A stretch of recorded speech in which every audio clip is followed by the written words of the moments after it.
성탄절입니다. 우리 옆에 분들하고 한번 성탄절 인사 나누시죠. 메리 크리스마스.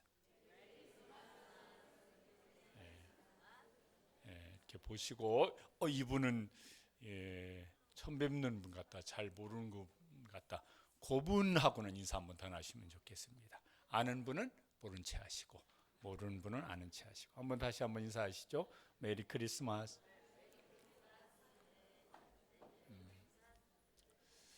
우리끼리 인사하는 게 우선은 아닌데 우리 가운데 예수님 오셨으니까 예수님 감사합니다, 이런 인사를 해야 되겠는데 자막을 띄워주시고 저렇게 세 번을 시작.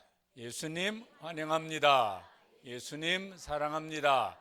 예수님 감사합니다. 뭐 손이라도 한번 흔들어야 될 것 같은데 다시 한번 하겠습니다. 예수님 환영합니다. 예수님 사랑합니다. 예수님 감사합니다.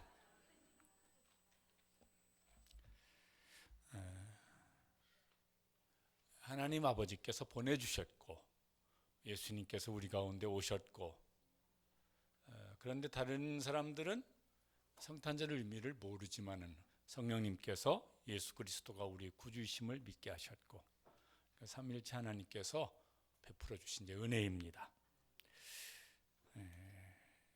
오늘 말씀은 이제 예수님께서 세상의 빛으로 오신 것을 말씀을 합니다. 그래서 성탄절에 우리 가운데 빛으로 오신 예수님 때문에 우리의 마음이, 우리의 생각이, 우리의 삶이 좀 밝아지고 환해졌으면 좋겠습니다. 그리고 예수님 믿는 우리 때문에 세상 다는 모르겠지만은 적어도 내 옆에 있는 사람들에게는 예수님의 빛이 어떻게든 좀 비춰져서, 그래서 그들 속에 예수님의 이 아름다운 빛이, 환한 빛이 비춰지는 그런 성탄절 꼭 되었으면 좋겠습니다. 오늘 읽은 말씀은 오실 메시아 예수님에 대한 이사야 선지자의 예언이 어떻게 성취됐는지를 예수님 말씀하십니다. 이사야서 9장 2절에 보면은 예언을, 선지자 이사야를 통해서 예언을 하십니다. 흑암에 행하던 백성이 큰 빛을 보았고 사망의 그늘진 땅에 거주하던 자에게 빛이 비치도다. 그 흑암 속에 사는 사람들에게 큰 빛이 비춰질 것이라고 그렇게 이제 예언을 하신 거예요. 그 흑암은 무엇일까? 그냥 어둠보다 흑암, 그러니까 더 짙은 어둠인데, 흑암은 뭘까? 또 큰 빛은 또 뭘 말씀하는 걸까? 예수님이 이제 오셔서 메시아 사역을 시작하시면서 그 처음 시작하실 무렵에 이사야서의 예언이 성취되었다고 이제 선포를 하십니다. 그게 오늘 읽은 말씀 14절 16절입니다. 14절과 16절만 다시 한번 읽어보시죠. 이는 선지자 이사야를 통하여 하신 말씀을 이루려 하심이라. 흑암에 앉은 백성이 큰 빛을 보았고 사망의 땅과 그늘에 앉은 자들에게 빛이 비치었도다. 저 이사야 선지자의 예언이 이제 성취되었다라고 이제 선포를 하시는 것입니다. 그럼 큰 빛은 이제 누구를 말씀하는 걸까? 예수님 당신 자신이 빛이라고 이제 말씀을 합니다. 그래서 요한복음 12장 46절에 보면은 나는 뭐로 세상에 왔나니? 빛으로 세상에 왔나니. 왜 이제 빛으로 세상에 오셨느냐면은 그 뒤에 이렇게 말씀하셨어요. 같이 읽어보시죠. 무릇 나를 믿는 자로 어둠에 거하지 않게 하려 함이로다. 이사야서에도 여기 이제 그 예언 말씀대로 어떤 지명을 말씀하신 게 나와요. 스불론 땅, 납달리 땅, 요단강 저편 해변길 이방의 갈릴리. 여기 어떤 지역을 이렇게 이제 언급을 합니다. 여기가 이스라엘로 하면요, 저 국경 지역이에요. 여기는 무슨 문제가 생기냐면은 거기 전쟁이 많이 일어났었는데 전쟁이 일어나면 제일 먼저 정복당하는 데입니다. 그러니까 늘 위험이 있어요. 늘 어려움이 있어요. 거기는 또 정복을 계속 당하다 보니까 인종도 섞이고 문화도 섞이고 또 뭣도 섞이고 그러다니까 이쪽 저쪽 사람들한테 다 혹은 무시를 당하고 혹은 소외를 당하고 이런 지역 거기 사는 사람들을 가리킵니다. 그들의 삶의 모습을 뭐라고 그러냐면 흑암이라고 말을 하는 것이에요. 그들은 신앙적으로든 경제적으로든 뭐 사회적으로든 뭐든 뭔가 이렇게 어려움이 많았던 그 지역 사람들 그 삶의 모습을 흑암이라고 말을 하고, 그래서 예수님께서 메시아 사역을 하실 때 어디냐면 그쪽 지역을 중심으로 삼아서 이제 사역을 하셨던 것이에요. 왜? 상징적으로 흑암에 거하는 사람들에게 빛으로 오신 예수님을 보여주시려고. 예수님께서 이제 세상 어둠 속에 오셨는데 사람들이 어떤 어둠 속에 살아갈까? 그러면은 어둠이라고 말할 수 있는 것들이 많죠. 그 중에 미움의 어둠 속에 살아가는 일이 참 많습니다. 이렇게 미움하고 뭐 하여튼 뭐 가족 혹은 친구쯤 되어지는 이름들이 있어요. 뭐가 있을까요?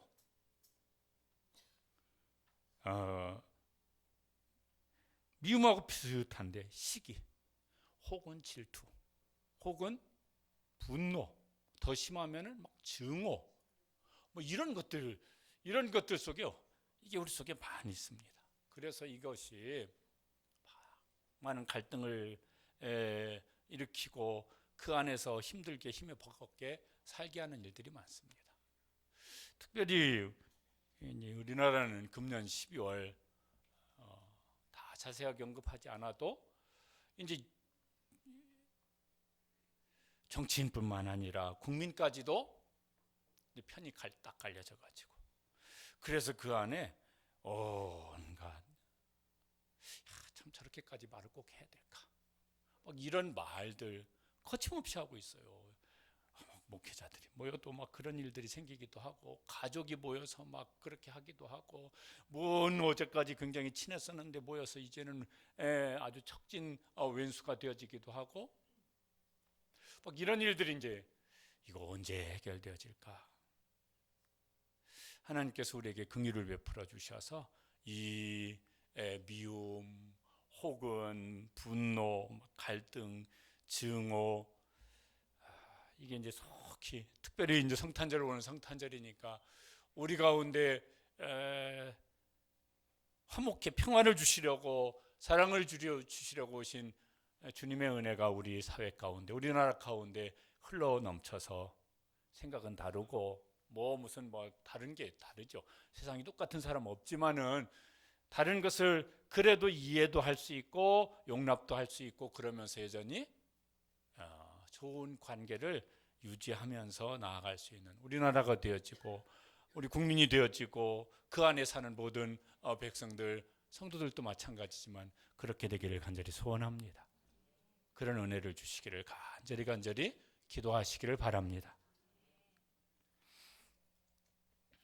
꼭 정치적인 문제가 아니더라도 사람들의 마음속에 이 미움이 이렇게 저 마음 바닥에요 무슨 길바닥에 껌딱지 마냥 잘 안 떨어지고 붙어 있는 경우가 많은 것 같아요.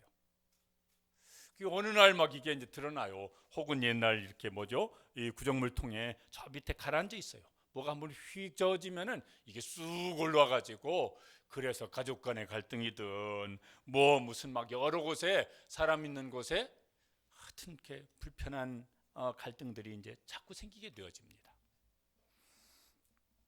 요한일서 2장 11절에 보면은 그 미움을 어둠이라고 이렇게 말씀하세요. 그의 형제를 미워하는 자는 어디에 있고? 어둠에 있고 또 어둠에 행하며 갈 곳을 알지 못하나니 이는 그 어둠이 그의 눈을 멀게 하였습니다. 그 어둠이 뭐라고요? 미움이란 어둠이 그의 눈을 멀게 만들어서 가야 될 길을 보지 못하게 만든다고. 가지 말아야 될 길을 그건 보게 하고, 그래서 가지 말 길을 자꾸 가면서 이제 문제가 생기는 것이에요.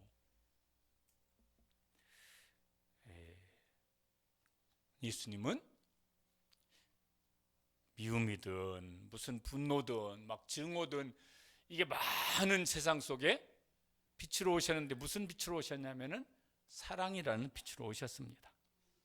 그래서요, 그 미움의 어둠을 밝혀주시려고 사랑의 빛으로 오셨습니다. 오셔서 우리는 참 하나님 보시면 미운 사람들일 것 같아요. 여러분 어떠실지 모르겠지만은 하나님께서 보시기 너는 어쩌면 그렇게 이쁘냐, 어쩌면 그렇게 생각하는 게 이쁘고, 너는 어쩌면 그렇게 말하는 게 이쁘고, 너는 어쩌면 그렇게 행동하는 게 그렇게 이쁘고, 아주 내가 너를 보면 아주 이뻐 죽겠다. 그러실 분 계십니까? 계시겠죠, 그렇죠? 저는 아닌 것 같아요. 너는 목사가 돼가지고 어떻게 생각이 고모양이고 하는 짓이 그러냐 막 이래가지고 그냥 사람 같으면은 이단 옆차기를 확 날려가지고 그러면은 좀 그러실 수 있을 것 같은데 그냥 친구가 되어 주시겠대요. 그러죠. 예수님께서 오셔서 잘난 사람들의 친구가 아니고 예수님의 별명 중에 뭐가 있습니까? 세리와 죄인의 친구로다. 아까 한번 그림을 좀 보여주시면, 다른 사람들이 다 비난하는데 저런 사람은 아주 인간 뭐 같다고 그러는데 예수님은 그들의 곁에서 그들의 친구가 되어 주셨습니다. 왜요? 사랑의 빛으로 오셨기 때문에. 우리 부르는 찬양 중에 이런 찬양이 있습니다. 한번 불러보시죠. 반주하셔도 되고 안 하면 자유롭게 부를 수가 있고, 참 감사한 일이고 감사한 찬양입니다. 사랑의 주님이 날 사랑하시네. 내 모습 이대로 받으셨네. 사랑의 주님이 날 사랑하듯이 나도 너를 한 번 더 불러보시죠. 사랑의 주님이 날 사랑하시네.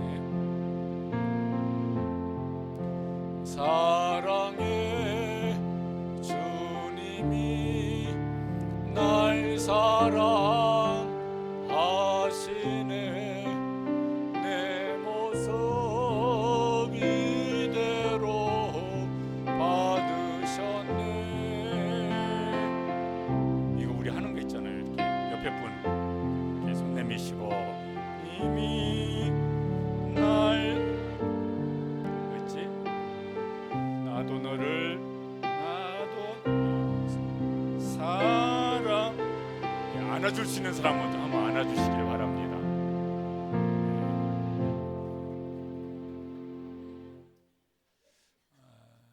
주님은 우리의 모습을 그대로 받아주시는데 우리는 미워 죽겠다고, 꼴보기 싫어 죽겠다고, 그럼 맨날 죽어요. 미워서 죽고 꼴보기 싫어서 죽고 화딱 지나서 죽겠고 맨날 죽는다고. 우리 속에는 그럴 만한 사랑이 별로 여유가 없지만은 우리를 용납하시는 예수님의 사랑, 그 사랑이 우리 속에 흘러와서 사랑의 빛을 좀 비춰줄 수 있는 일을 조금씩은 더 잘할 수 있는 우리 모든 성도들 되시기를 주님의 이름으로 축복합니다. 또 어떤 어둠이 많을까? 절망의 어둠 속에 사는 사람들도 많습니다. 절망의 친구들도 이름 이럴 것 같아요. 절망, 실망, 실망시, 낭망시, 좌절시, 포기시. 이게 다 친구 같고 사촌 같고 쌍둥이 같고 이래요. 그래서 어떤 사람마다 강도 차이가 다를 뿐이지 막 이런 것이 참 많습니다. 이런 사람들은 또 이제 막 있죠. 늘 염려가 많고 불안하고 심해지면 두려움 속에서, 이런 어둠 속에서 살아갑니다.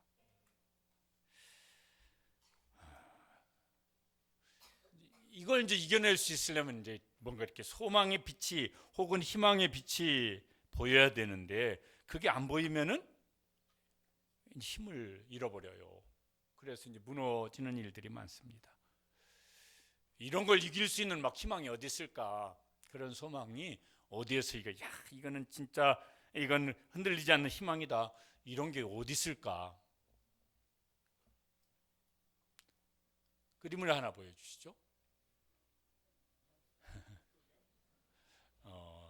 저거 당첨 확률이 얼만큼 된다고 들어보셨습니까? 보통 800만 분의 1이래요. 그러니까 나도 한 번은 될 거야. 그러면 800만 번 사시면, 그러면 아마 수만 년 사셔야 될 거요. 7, 80년 살아가지고는 안 돼요. 확률 0.00000 하여튼 뭐 한참 세가지고 125% 요렇대요. 그런데 인생 역전 희망을 가지고 저거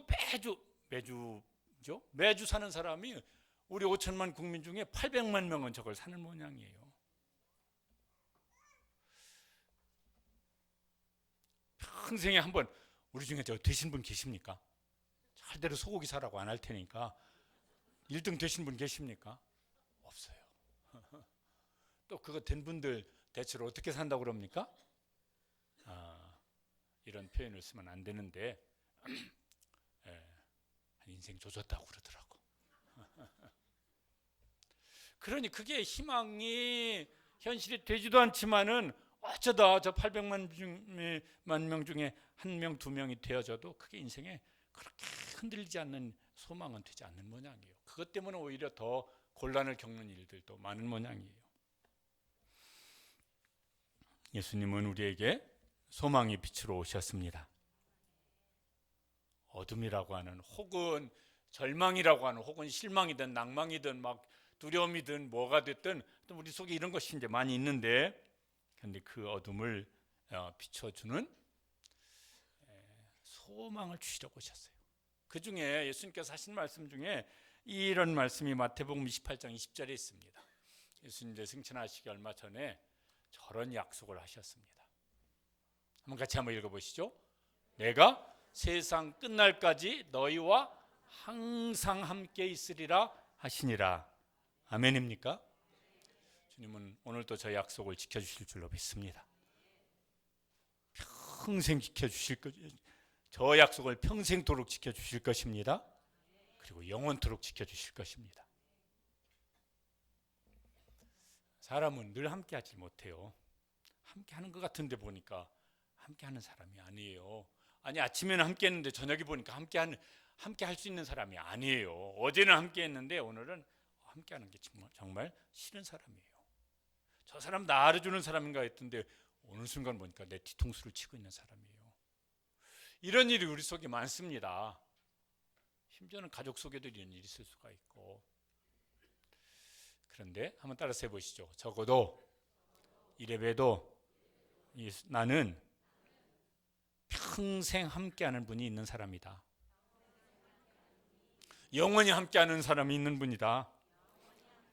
영원히 함께하는 분이 있는 사람이다. 그런데 그분이 어설픈 분이 아니고 예수 그리스도이십니다. 그러니까 뭔가 이렇게 막 흔들릴 때 영원히 흔들리지 않는 예수님 손을 붙잡고 다시 소망 중에, 흔들리지 않는 희망 중에 어둠을 뚫고, 절망이라고 하는, 낭망이라고 하는 어둠을 뚫고 나갈 수 있는 새 힘을 얻는 우리 모든 성도들 되시기를 주님의 이름으로 축복합니다.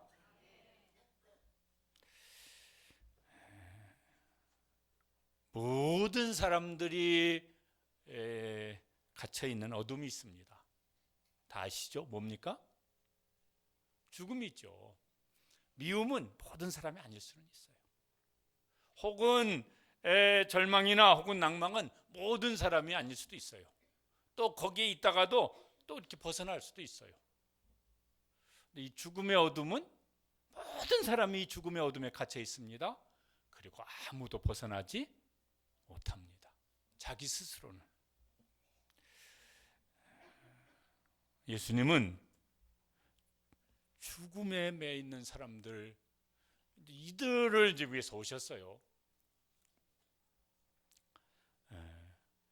오늘 아침에도 우리 성도 중에 이제 부모님이 누가 소천하셨다고 그래서 아마 그 분은 여기 지금 성탄절 예배 참여 못 하셨을 거예요. 아마 장례식장 가 계실 거예요. 그리고 이제 코로나 몇 년 겪으면서 우리 교회 이렇게 안나 목장 어르신 여러분들이 숫자가 줄었어요. 늘 토요일 날 식사하던 숫자가 여러분들이 줄으셨어요. 왜요? 이미 돌아가셨어요. 천국으로 이사 가셨어요. 그리고 장담컨대 여기 있는 분들도 조만간 가실 거예요. 제가 여러분 다 장례식을 치러드릴 수도 있겠지만 아마 훨씬 많이는 제 장례식 때 여러분이 오셔야 될 분들이 훨씬 더 많으실 겁니다. 나는 아니 올시다. 아무도 없잖아요. 누가 그러겠어요? 우리는 다 그렇게 죽고 이제 언젠가는 다요. 여기 예배당이 있지 아니하고 저기 공원 묘지로 가든지 납골 땅으로 가든지 다 거기 있을 거예요. 물론 우리 영혼이 천국에 가 있겠지만 살고 있더라도 지금 살고 있지만은 사는 것이 너무 힘들어요. 아주 죽을 맛이에요. 이렇게 이제 살아가는 분들도 많아요. 지난주 설교를 하면서 말씀드렸지만은 저는 다 충분히 저게 맞는 통계일까 싶어요. 2025년 한국교회 트렌드 그래가지고 설문한 것 중에 지난 2주 동안, 이건 우리 기독교인들에게 물은 거예요. 지난 2주 동안 했던 생각 중에 몇 가지를 이제 항목을 물었는데 그 중에 하나가 죽고 싶은 생각이 들었다라고 대답한 사람이 11%래요. 이게 그냥 이렇게 막 일반 국민을 대상으로 한 게 아니라 기독교인들 대상으로 물었어요. 지난 2주 동안 했던 생각 중에 이런저런 생각 중에 그 중에 한 가지 뭐냐면 나는 죽고 싶은 생각이 들었었다. 지난 2주 동안 했던 생각 중에 그 10명 중에 1명꼴이라고. 그게 넘는다고. 어휴야, 그분들이 신앙생활 하는데 얼마나 힘들면은 얼마나 사는 것이 고통스러우면은 아주 죽을 맛이면은 그런 생각을 다 했을까. 우리 중에도 그런 분이 계실지 모르겠어요.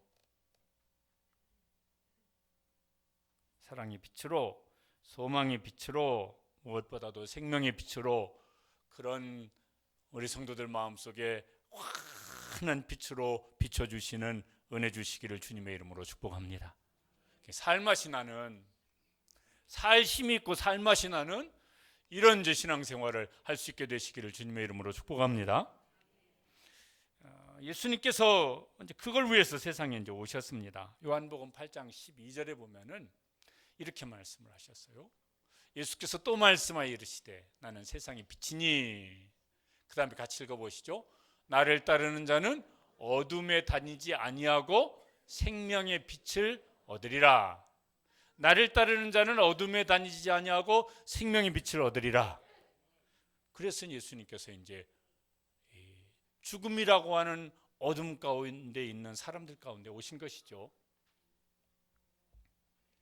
생명을 주시되 어떤 생명을 주시냐면은 요한복음 10장 10절에 우리가 사는 동안에도요 이런 생명을 누리며 살기를 원하세요. 같이 읽어보시겠습니다. 내가 온 것은 양으로 생명을 얻게 하고 더 풍성히 얻게 하려는 것이라. 그냥 이렇게 좀 말 바꾸면은 예수님께서 우리로 하여금 정말 살맛 나는 삶을 살게 하시려고, 그런 삶을 주시려고 우리 가운데 오셨습니다. 그 삶을 누리는 우리 시와동산교회 성도들 되시기를 축복합니다. 그렇게 살다가 이제 언젠가 이제 죽음을 맞이하게 되는 날이 옵니다. 그러면 어떻게 될까? 이것도 예수님께서 이제 그 다음 일을 이렇게 말씀하셨습니다. 요한복음 11장 25절 26절 말씀. 예수께서 이르시되 나는 부활이요 생명이니 나를 믿는 자는 죽어도 살겠고 무릇 살아서 나를 믿는 자는 영원히 죽지 아니하리니 이것을 내가 믿느냐? 여러분 믿으십니까? 그래서요 주님은 우리로 하여금 생명의 빛으로 오셨는데 풍성한 생명을 누리기를 원하시고, 그리고 언젠가는요 그 주님이 주시는 풍성한 생명을 우리가 이 세상에서 이 몸을 가지고 다 누릴 수가 없어요. 반에 반도 누릴 수가 없어요. 그것을 다 누리게 하시려고 우리를 이제 이사하게 하시는 날이 올 것입니다. 그러면 이제 그 풍성한 생명을 주님과 함께 영원히 누리게 하실 줄로 믿습니다. 그래서요 성경은 성도의 죽음을 복된 것이라고 말씀하세요. 믿음으로 언젠가 풍성한 삶을 사시다가 언젠가 죽음의 날이 오면 와 이제는 완전한 풍성한 삶을 누리는 자리로 이사가는구나. 아멘 할렐루야. 그러면서 그 죽음을 맞이할 수 있는 믿음의 성도들 되시길 간절히 원합니다.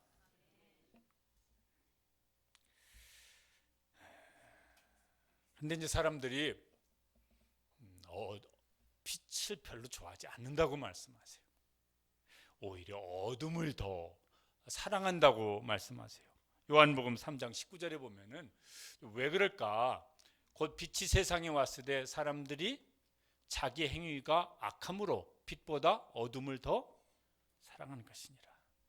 그래서요 어둠으로 장막을 치려고 하는 일들이 많아요. 그래야 내 속에 있는 어둠이 가려지니까. 내 속에 있는 어둠이 드러나야 이게 해결될 것인데, 그러면은 무슨 뭐 비난을 받든지 사람들이 뭘 하든지 그것도 뭐 부끄럽든지 뭐가 자기가 가진 것을 잃게 되어지든지 그럴 것이니까 어둠을 감추려고 그래요. 그래서 어떤 건 막 그게 막 집단이 되어지기도 하고, 어떤 것은 막 그게 뭐가 되어지기도 하고, 그래서 그 어둠을 감추려고 하는 일들이 많아요. 가능하면 뭐예요? 우리도 내 속에 있는 어둠을 감추려고 그래요. 그러면 그 어둠이 해결되어집니까? 안 그래요. 점점 더 어둠 속에 빠져들어가게 되어져요.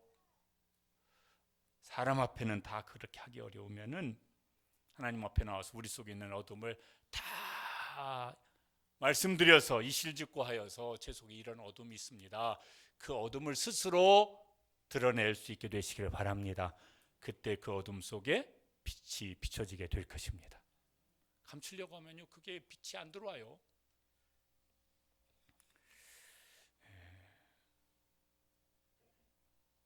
감사하게도 우리는 이제 빛이신 예수님을 이제 만났습니다.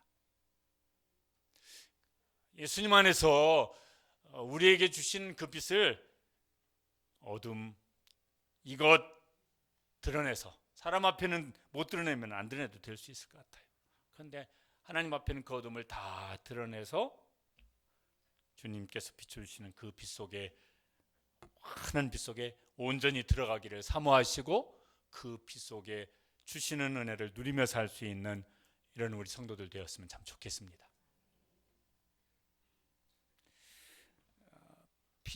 빛이신 예수님을 만나는 우리에게 주님께서 원하시는 것이 있어요. 하나는 우리가 빛 가운데서 그 빛을 누리며 사는 것입니다. 에베소서 5장 8절 9절에 이렇게 말씀하셨습니다. 함께 읽어보시죠. 너희가 전에는 어둠이더니 이제는 주 안에서 빛이라. 빛의 자녀들처럼 행하라. 빛의 열매는 모든 착함과 의로움과 진실함에 있느니라. 잘 되십니까? 아멘이면 너무너무 감사한 일인데, 이거 어떻게 하면은 이 빛 가운데 생하는 삶을 잘 살 수 있을까? 여기 이제 어둡잖아요. 저 뒤에 스위치가 있습니다. 누르면 어떻게 되어집니까? 여기 다 빛이 들어옵니다. 오른쪽으로 누르냐가 중요하지, 그죠? 스위치를 이제 켜면은 여기 빛이 들어옵니다. 설교 준비하면서 제가 뭔가 이렇게 조금 복잡한 생각이 뭐 하나 들었던 게 있어요. 그런데 이걸 왜 내가 이렇게 복잡하게 생각을 하지? 그러면서 그치 스위치를 켜야지 이런 생각이 들었어요. 예수님 스위치를 켜야지 이런 생각이 들었어요. 그죠? 스위치를 어디로 켜느냐에 따라서 빛이 오기도 하고 어둠이 오기도 하잖아요. 예수님 스위치를 켠다는 게 뭘까? 그 제일 성경에 예수님 스위치를 잘 켜고 빛 가운데 거했던 사람이 누굴까 생각해 봤더니 바울 사도가 한 유명한 말씀, 갈라디아서 2장 10절 말씀. 저거 누가 이렇게 조금 그대로는 아닌데 찬양으로 지었어요.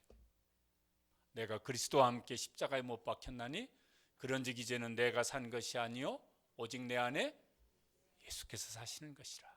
이제 내가 육체 가운데 사는 것은 나를 사랑하사 자기 몸을 버리신 예수 위에 산 것이라. 저 갈라디아 2장 10절 그대로는 아니에요. 저기 찬양 가사예요. 바울 사도도 마음이 왔다 갔다 할 때가 있었던 모양이에요. 그때 얼른 스위치를 켰어요. 뭐죠? 나라는 스위치는 끄고 누구라는 스위치를 켠 거예요?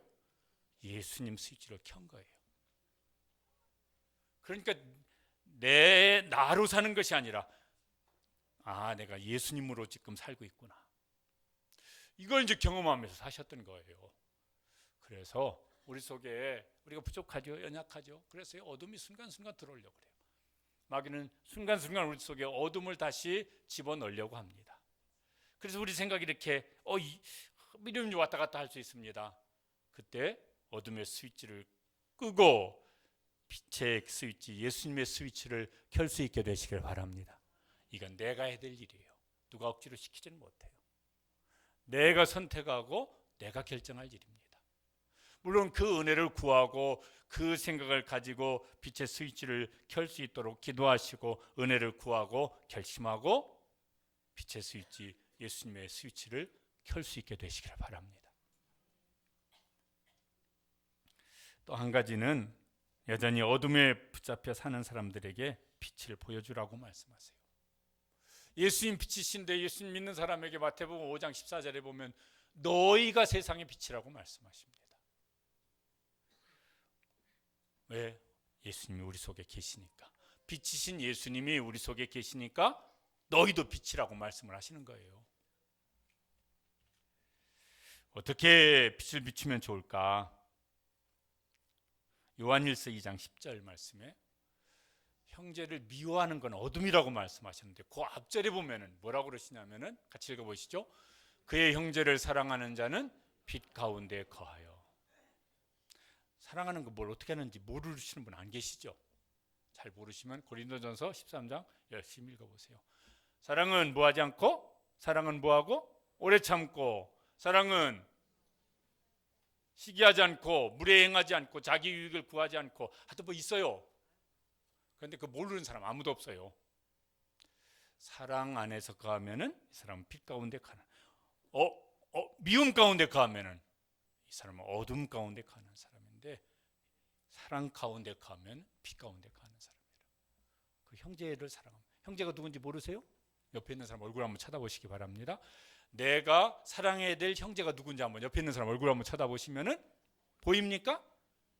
그 사람이에요. 그 사람. 어디 다른 데 가서 찾지 마시고. 오늘 성탄절입니다. 우리 가운데 오신 예수님 진심으로 환영하고 감사드렸으면 좋겠어요. 처음에 했던 예수님 감사합니다 이 인사를요 다시 한번 크게 했으면 좋겠습니다. 목소리를 크게 높여서 배에도 힘을 주시고 진심을 담아서 시작. 예수님 환영합니다. 예수님 사랑합니다. 예수님 감사.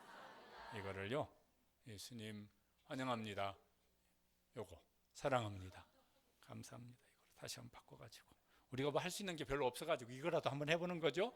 시작. 예수님 환영합니다. 예수님 사랑합니다. 예수님 감사합니다. 아멘. 우리가 빛으로 오신 예수님 그 빛을 많이 누리며 풍성한 삶을 누리고 어둠 가운데 있는 사람에게 뭘 어떻게 해서라도 우리 속에 빛이신 예수님을 사랑으로 보여줄 수 있는, 그래서 함께 빛 가운데 거할 수 있는 가정도 되고 또 우리의 삶이 되시기를 주님의 이름으로 축복합니다. 제가 기도하겠습니다.